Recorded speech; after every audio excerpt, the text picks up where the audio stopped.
गुरु प्यारी साध संगत जी, आज की साखी एक शराबी की है। एक शराबी था जिसने एक पूर्ण संत महात्मा से नाम लिया हुआ था और उसको रोज़ाना शराब पीने की आदत थी। वह बहुत कोशिश करता था कि उसकी शराब छूट जाए, उसकी यह बुरी आदत छूट जाए, लेकिन ऐसा नहीं हो पाता था।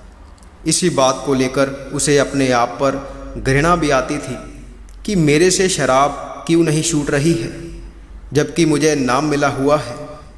मैंने हर एक प्रयत्न कर कर देख लिया है, लेकिन मेरी ये बुरी आदत नहीं छूट रही।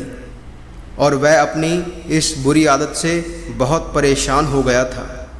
तो उसने एक दिन तय किया कि वह अपने सतगुरु के पास जाएगा और उनके सामने अपनी यह समस्या रखेगा। अब केवल सतगुरु ही उसकी इस समस्या का हल निकाल सकते हैं। तो वह अपने सतगुरु के पास गया। साध संगत जी, आप तो जानते ही हैं कि जो पूर्ण संत महात्मा होता है वह चाहे तो एक चुटकी में सब कुछ ठीक कर सकता है, लेकिन वह ऐसा करते नहीं हैं। नहीं तो उनके पास लोगों की लाइनें लगी ही रहेंगी। इसलिए वह हमें खुद सुधार करने के लिए बोलते हैं।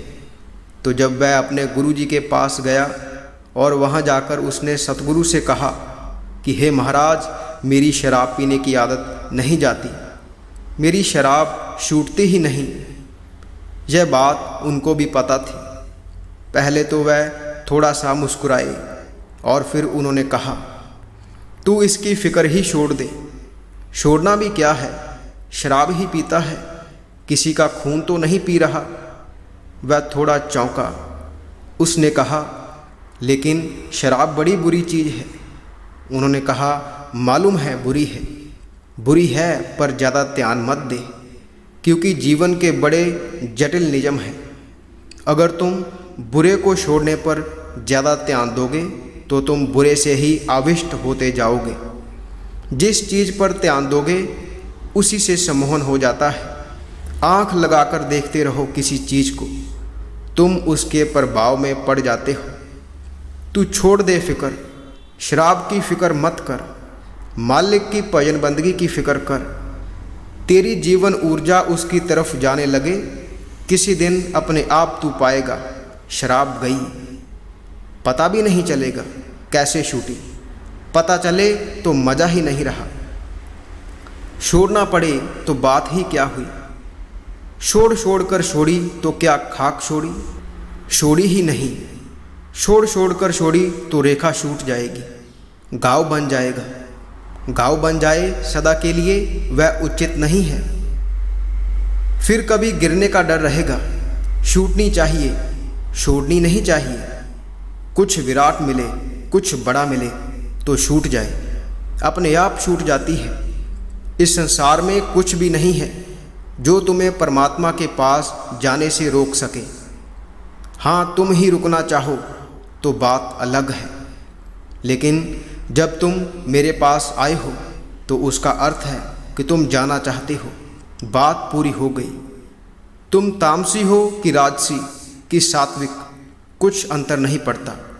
तुम जहाँ हो मैं वहीं से काम शुरू करता हूँ। मेरे द्वार सबके लिए खुले हैं।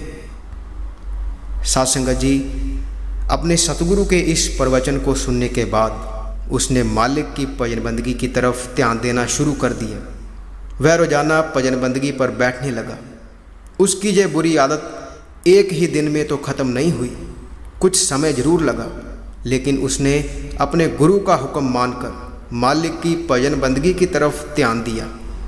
रोज़ाना मालिक को समय देना शुरू किया और धीरे धीरे वह समय बढ़ाता गया और उसे रस आना शुरू हो गया। वह रोज़ाना भजन सिमरन पर बैठता, क्योंकि अब उसे रस आना शुरू हो गया था। और जब किसी अभ्यासी को अंदर रस आना शुरू हो जाए तो फिर वह पीछे मुड़कर नहीं देखता, वह आगे ही आगे बढ़ता है। पीछे देखने का कोई सवाल भी नहीं रहता। उसे आनंद आने लगता है, वह आगे बढ़ता चले जाता है। तो ऐसे ही उसे भी जब अंदर से आनंद आना शुरू हो गया, वह आगे बढ़ता गया और धीरे धीरे उसकी शराब पीने की आदत छूट गई, क्योंकि अब उसे कुछ बड़ा मिल चुका था। अब उसे कुछ विराट मिल गया था, जिसकी वजह से उसकी ये बुरी आदत छूट गई। छूटने का कारण भी है क्योंकि जब हमें कुछ विराट मिल जाता है, कुछ बड़ा मिल जाता है, तभी हम छोटे को छोड़ सकते हैं। छोटे मज़े छोड़े जा सकते हैं तभी जब कोई बड़ा मज़ा मिले। छोटे रस छोड़े जा सकते हैं तभी जब कोई बड़ा आनंद मिले। तो ऐसे ही उसे भी उस कुल मालिक के नाम का रस हासिल हुआ, जिससे ऊपर और कोई रस नहीं है। तो ये छोटे मोटे जो मज़े थे वह उसके अपने आप ही छूट गए, क्योंकि अब उसे परमात्मा रूपी आनंद मिल चुका था और वह उस नामधुन में लीन होता जा रहा था। और यह केवल गुरु की कृपा के कारण ही हुआ।